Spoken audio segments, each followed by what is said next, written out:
much worse than breastfeeding? Can I do both? Can I supplement? Okay. That kind of thing. Okay. And then do you have any preferred language for the body parts that you use to feed your baby? You can just use breast, yeah. Okay. Sounds good. And then what do you see your life looking like postpartum, like before and after returning to work? What does your support system look like? Well, my partner is a good support system for me. My mom is planning on staying with us for a while to kind of help out with the baby, which will be really nice. But yeah, then once I hit that 6 weeks, I think there'll be like a little bit of overlap where she's there, but then we'll be on our own. Okay. So yeah. Sounds good. And then are you taking any medications that you foresee taking into postpartum?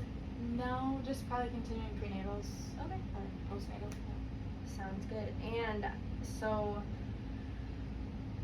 I can go over the pros and cons. Yeah, that would be great. So let's do this one first. So feeding exclusively for 6 weeks and then weaning. Yeah. And then bottles after. Okay. So the pros, your milk is free. Yeah. Oh my gosh, yeah. There's less economic impact on you if you're feeding your baby with your body. You can also provide your baby with the antibodies. You know, your body kind of reads what your baby needs and then creates that in your milk and gives it to baby. So that's a huge plus as well. It can help their gut microbiome, and it can actually lower the risk of sudden infant death syndrome. Oh, wow. I can give you some resources on that as well. Yeah. It can also help with bonding with baby. I'm sure you know that, skin to skin. Like you said, the golden hour is really good. Yeah. And it can actually help your body get back to normal. Really? So whatever that looks like for you, I know in culture, like as a provider, I'm less concerned about your weight at all before, during, after pregnancy. Yeah. However, some people do really care about that, and breastfeeding has actually been proven to kind of help you lose weight postpartum to get back to your norm. Okay, that's cool. And then it can actually also lower your risk of disease and infection, including breast cancer. Wow. For the parent. Okay. So those are some, some big ones to consider. So cons for feeding. So feeding on cue, when your baby's showing you cues that they're hungry, can take time to learn. There's some frustration that comes with it.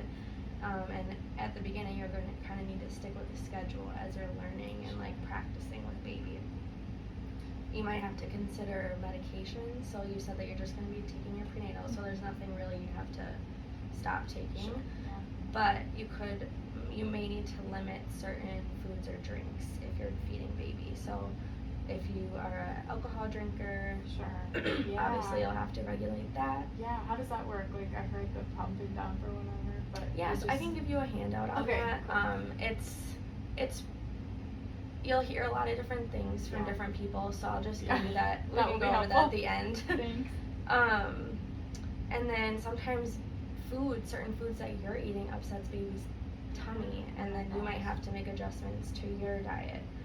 And then if you think about your privacy, like if you're kind of a person you think you'll feel comfortable feeding out in public, that could interfere with your social engagements if that's something that you really prioritize.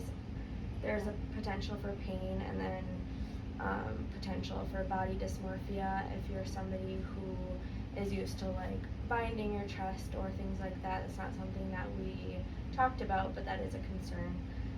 And then you will need a higher caloric intake, so that's something you'll have to be on top of. I've heard as you have well. to be like constantly eating and drinking. Yeah, it's at least 500 calories extra for feeding. I'm not good at that, so I would have to be mindful. Yeah.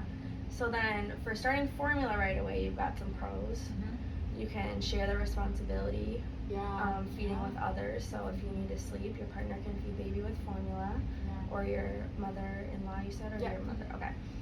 You can have a little bit more time between feeds because formula actually fills baby up for a little bit longer. So there's a potential. Usually it's like a 2 to 3 hour window for breastfeeding, but you can go a little bit longer with formula. Sure. There's also no need to worry about what you consume in regard to baby's